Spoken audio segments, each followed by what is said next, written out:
Sup everyone, Richard Dixon here. If you follow me online, you probably know that I've been toying with the idea of making YouTube videos for about 1,000 years. I did make YouTube videos in my previous life. Those were Call of Duty ones when I was about 15. It's not really the same gambit as investing and finance and property and all that stuff. So here I am eventually recording my first video. I've got a couple of disclaimers I'd like to go through before we get into the main body of the video. So firstly, I am not trying to sell you anything. Nothing at all. I've got no programs, no courses, nothing. I'm just here to talk about stuff that I enjoy, I like doing, and if you can learn some stuff along the way, that pretty much makes me happy. Secondly, if you don't like swearing, just click the X. I don't know where the X is. Just close this page down. I'm Scottish and you're probably going to hear some profanities.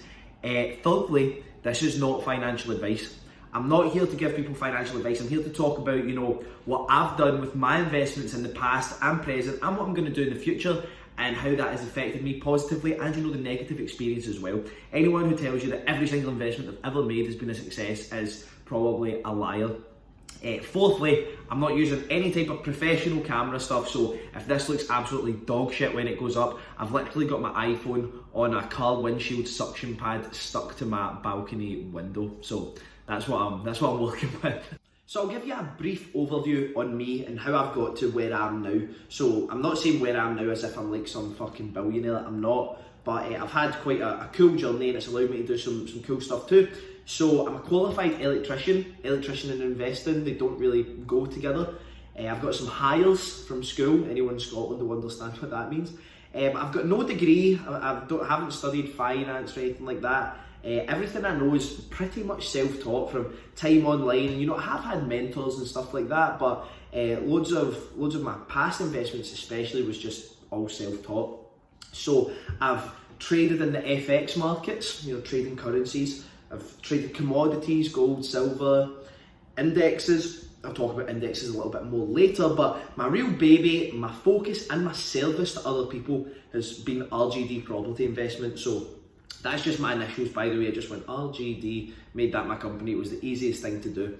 Now that's my real focus. That's where I bring other investors, outside people, in to invest with me in different projects. Now, in my past investments, I have, gave people tips, provided services, mentorship and all that, but property has always been my big focus. Reason being, I read the Forbes list one day and the amount of people that had real estate in the top 50 was a lot more than anything else. So I was like, sounds like something I want to get into. So I don't want to talk about, my past investments and maybe my future investments as punts because they're out with property, because I don't think that's fair. And my past investments have been, really, really good. There's things that have allowed me to actually down the tools a couple of years ago and stop working and really focus on RGDPI. So they're definitely not punts, and there's a lot of time that goes into every investment I make, even if it's just time on Google, reading stuff up, seeing what different assets are backed by and all that. But to get to this point now, it's taken me, in my head, a long time, because I'm like years of mistakes and doing stuff wrong, but in comparison to most people, no offense, I'm young, I'm 23, it's actually been a pretty cool and quite a fast journey. So what are we talking about today? We are talking about diversified investment. Now, I'd like to imagine that everybody watching this knows what investing is. So investing is taking money that you have earned, raised, whatever, placing it into an asset, liquid or illiquid, or into another person to gain, a fixed return, or dividends or whatever, something like that. So the topic of diversified investment becomes so much easier to understand when you have a grasp on the word diverse, which again, I imagine everybody does. So we think about how we hear diverse used in modern society. You could say that a school was culturally diverse because it was made up of multiple different ethnic backgrounds or religions, or you could say an athlete was diverse because they have a very well-rounded skill set. And it's just an easy way to, think about the word diverse and get a grasp on how diversified investment works. Because diversified investment is just an investment portfolio made up of different entities and different investment avenues. Now, they can be within a specific gambit. I love that word gambit. I heard someone use it on Dragon's Den once. So it can be within a specific kind of industry, and it's diverse within there, or it can be a broad overview of different industries.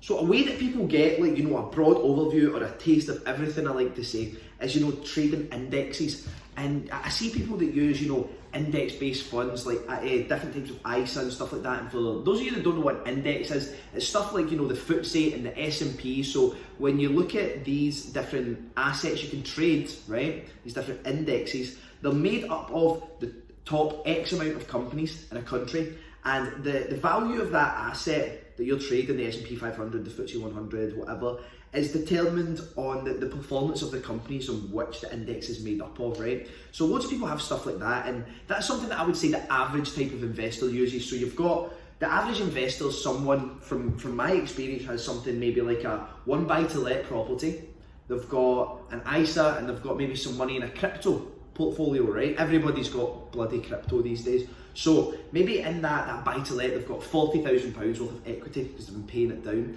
Maybe in the ISA, they've got £15,000, £20,000. So on average, kind of what I see people that have ISAs. And then in the crypto portfolio, they have £5,000, right? So if you think about capital expenditure, the most capital is in that property, right? So I guess that's the risk is heavily on the performance of that asset. But when you look at the portfolio as a whole, it's semi-diverse. You know, they've got 3 different investment avenues. They've got a property, they've got the ISA, they've got the crypto portfolio. So it's all in all, it's semi-diverse.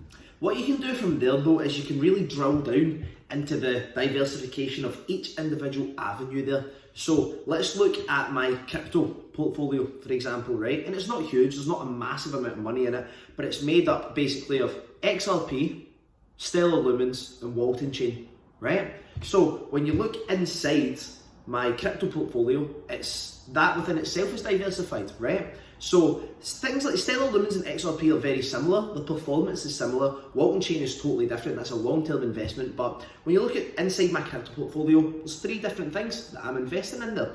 Now I know people who have fucking 100 different things in their crypto portfolios, but it's pretty diverse. When you look into people's ISAs, now I don't use ISAs personally, I don't find the percentage returns to be high enough for what I'm trying to achieve, but ISAs can be backed by loads of different things. And if you're investing with a bank, that could be a normal high street bank, a challenger bank, anything.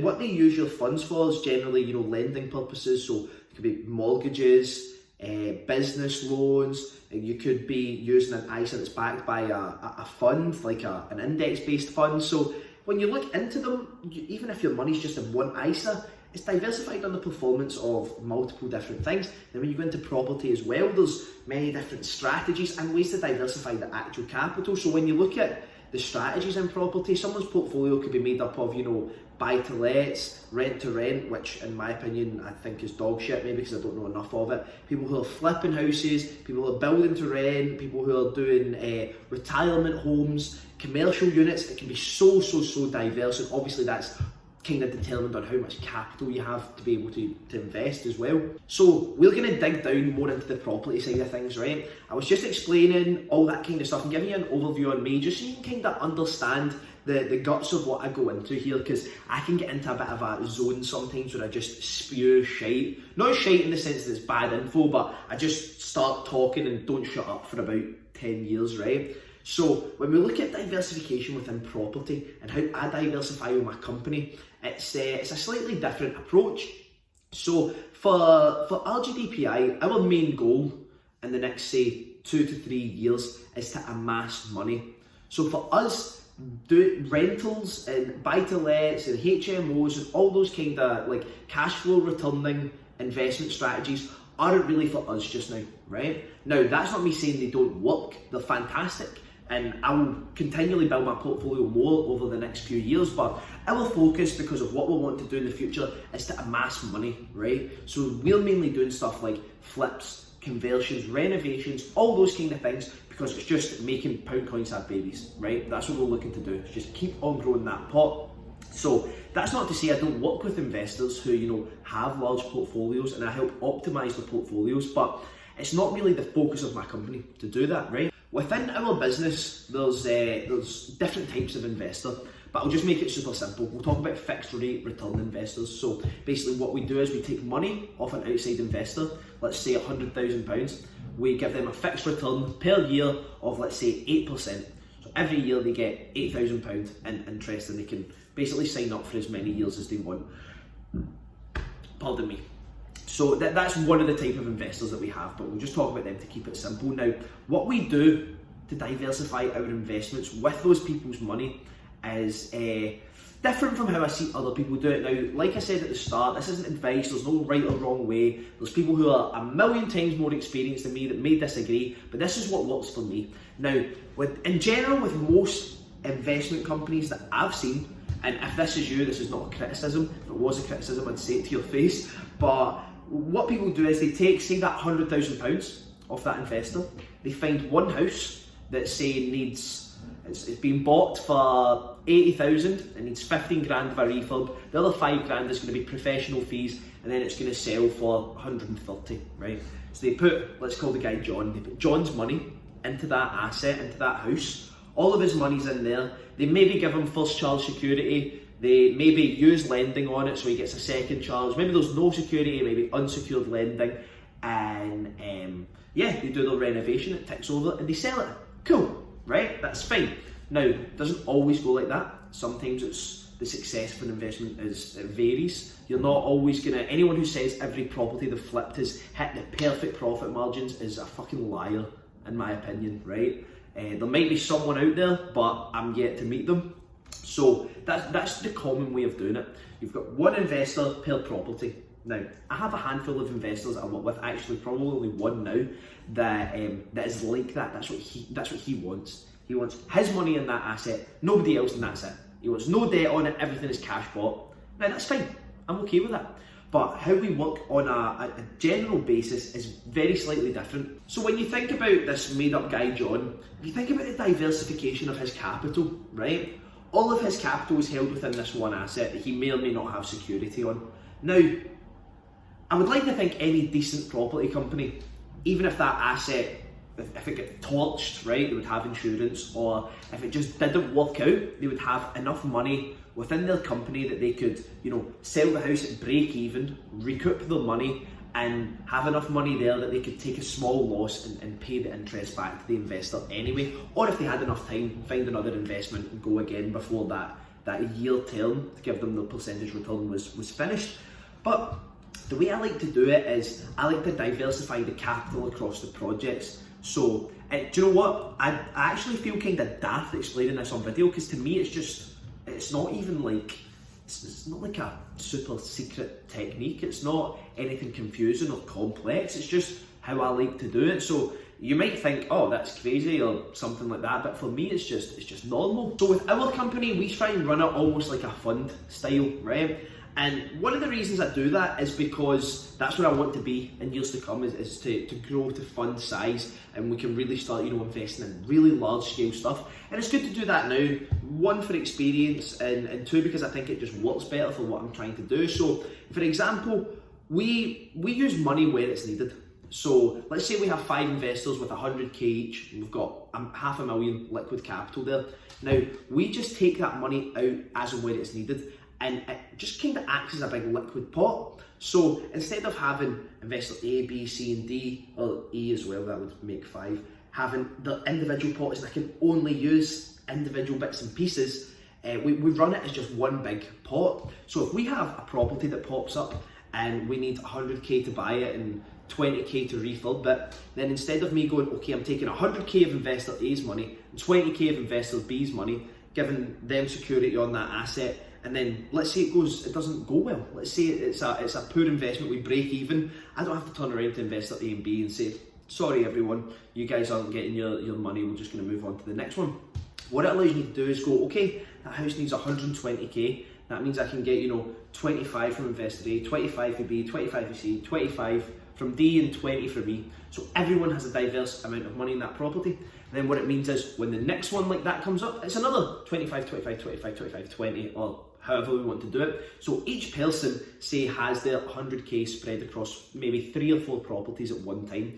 And as if there's more investors on board at that time and more projects, that money will be spread differently. So my logic for that has always been, and don't take this analogy the wrong way, I'm not a gambling addict, is like spreading money across a roulette table, right? So if you have £21 chips and what you're looking to do is win some money, and I won't get into the complexities of roulette because I don't fucking understand it, and I don't believe there's a strategy that actually works for it, but You could put all your chips on, one number and hope that it comes in and you might win big, right? The same way I could take that 500k and go and invest it in one project that is the Hail Mary project that if it works, we're all going to make, 100 grand each, double our money or something, right? But I just wouldn't do that because it's not diverse enough. So, like the roulette table, I wouldn't put all my chips in the one number. I'd go, okay, let's take one chip, we'll put it here, we'll put it there, we'll put it here. And you'd spread your money across the table because you've got more chance of winning. Now, that's not me. That analogy's tough because there's only one ball on the roulette wheel. It's not like I'm going to have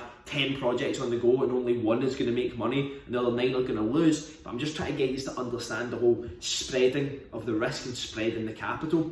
So what we do is we run the company almost like a fund style, right? So all our money's held liquid in a company account. We take that money out, we go and invest it. Now, if a property comes up, let's say we have 500k of investment there from 5 different people, all in equal amounts, so 100k each.